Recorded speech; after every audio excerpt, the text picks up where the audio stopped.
อยากให้พี่น้องมาเบิ่งสิ่งนี้เนาะก่อนการจะปลูกต้นไม้อีหยังจักอย่างหนึ่งค่ะเฮาต้องเฮ็ดถึงขนาดนี้เลยบ่พี่น้อง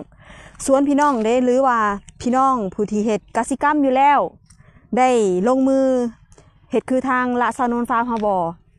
อยากให้ไปเบิ่งเลยก็อยากให้ไปติดตามนำกันว่าทางฟาร์มเฮากำลังเฮ็ดหยังที่เฮาจะปลูกพืชได้หนึ่งทางฟาร์มเฮาแม่นได้ลงมือขุดคุ้มขนาดส่ำนี้พี่น้องจะปลูกพืชได้หนึ่งเนี่ยบริธรรมดาได้อันนี้หันเคยเห็นแต่สมัยพ่อเฒ่าเนาะสมัยพ่อเฒ่าเพิ่นปลูกต้นไม้หรือซะปลูกไม้กินหมากเราก็จะขุดเนาะขนาดคุ้มที่ทางฟาร์มเขาขุดนี่ค่ะ1 เมตรคูณ1 เมตรเอาขี้ดินทั้งหลุมคุ้มนะออกไปแล้วก็เอาดินหนาคุ้มหรืออันนี้ที่พี่น้องเห็นคนงานประจำสวนเนาะให้เพิ่นเสียหญ้าอันนี้แหละพี่น้องเอาดินจากที่เขาเสียหญ้าแล้วเอามาใส่ในคุ้มนี่เบิ่งเนี่ยพี่น้องบ่ธรรมดาอันนี้จะเป็นบางส่วนไปให้เบิ่งอีกทางที่เพิ่นเอาดินมาใส่ก็จน เป็นทางนี่นอกจากที่เฮาเอาขี้ดินหนาคุ้มมาใส่หรือว่าขี้ดินที่เฮามักมาใส่ในคุ้มแล้วพี่น้องเฮาก็ยังมีโตซอยตัวนี้คือเป็นฮิวมิกพี่น้องเป็นสารปรับปรุงดินแล้วก็จะมีเกษตรสู่ตัวนี้พี่น้องเป็นปุ๋ยน้ำว่าซั่นซะเขาจะมาเพิ่มจุลินทรีย์ในดินของเฮานี่แหละเนาะเฮ็ดให้จุลินทรีย์ของเฮาในดินนี่ค่ะมีความแข็งแรงแล้วก็ให้ดินเฮาเนี่ยล้วนซุยหลายขึ้นพี่น้องสำหรับสวนใดหรือสวนพี่น้องทางบ้านเนาะที่เฮ็ดอยู่แล้วก็ดีใจนำพี่น้องที่มีการขุดคุ้มแบบนี้เพื่อจะปลูกต้นไม้เพื่อจะให้ต้นไม้ของเฮานี่ค่ะได้รับผลระยะยาวนั่นเองพี่น้องอันนี้คือสภาพคุ้มที่ทางเฮาขุดไปพี่น้องคุ้มที่เฮายังบ่ได้เอาหนาดินมาใส่ว่าซั่นซะหรือเอาดินมัก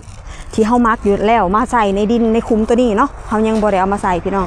อันนี้ให้เบิ่งเลยว่าคุ้มเลิกประมาณนี้1 เมตรคูณ1 เมตรนั่นเองพี่น้องอันนี้ก็จะเป็นคุ้มหน้าข้อไก่เฮานั่นเองบ่หักบ่มากนี่เฮ็ดบ่ได้เลยได้พี่น้องต้องอดทนขนาดใดพี่น้องเอ้ยอันนี้จะเป็นสภาพคุ้มที่เฮามีการเตรียมการไปแล้วเสร็จสมบูรณ์แล้วพี่น้อง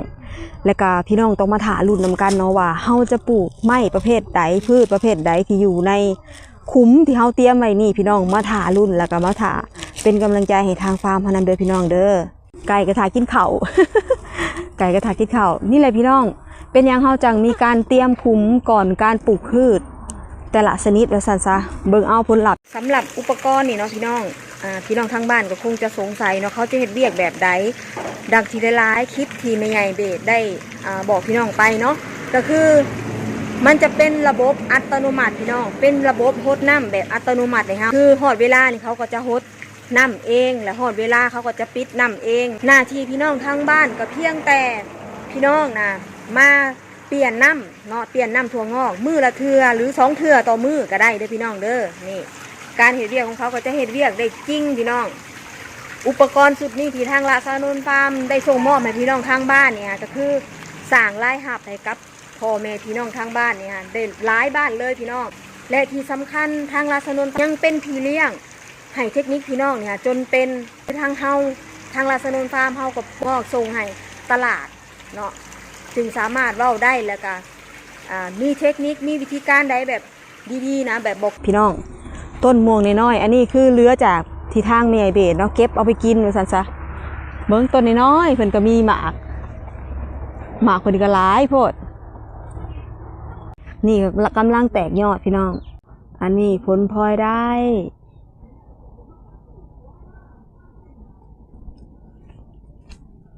อันนี้ก็ผลพลอยได้ต้นม่วงต้นนี้ก็ทรงพุ่มงามหลายพี่น้องต้นลำไยก็ได้น้อยต้นลำไยก็ได้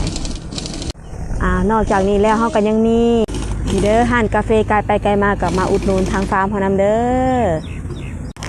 หากมาคลิปก็เป็นกำลังใจให้ทางละสานนฟาร์มเฮานำเด้อเฮายังมีฮิวมิกที่ช่วยปรับสภาพดินให้สมบูรณ์หลายขึ้นพี่น้องแล้วก็ยังมีอาหารเสริมทางใบพี่น้องที่ช่วยให้สู่กับสภาพอากาศว่าซั่นซะเพราะว่าทางฟาร์มของเฮาเนาะยังขาดเกี่ยวกับน้ำว่าซั่นซะตอนนี้กำลังหาปัจจัยในการขุดหนองนั่นเองพี่น้องเป็นกำลังใจให้ทางฟาร์มเฮานำเด้อฝากอุดหนุนเนาะสินค้าทุกตัวที่ทางฟาร์มเฮามีเนาะเพื่อจะมีกำลังไปสร้างหนองแล้วก็ได้เฮ็ดคลิปให้พี่น้องทางบ้านของเฮานี่ค่ะได้ติดตามเบิ่งนั่นเองพี่น้องฝากไว้นำเด้อ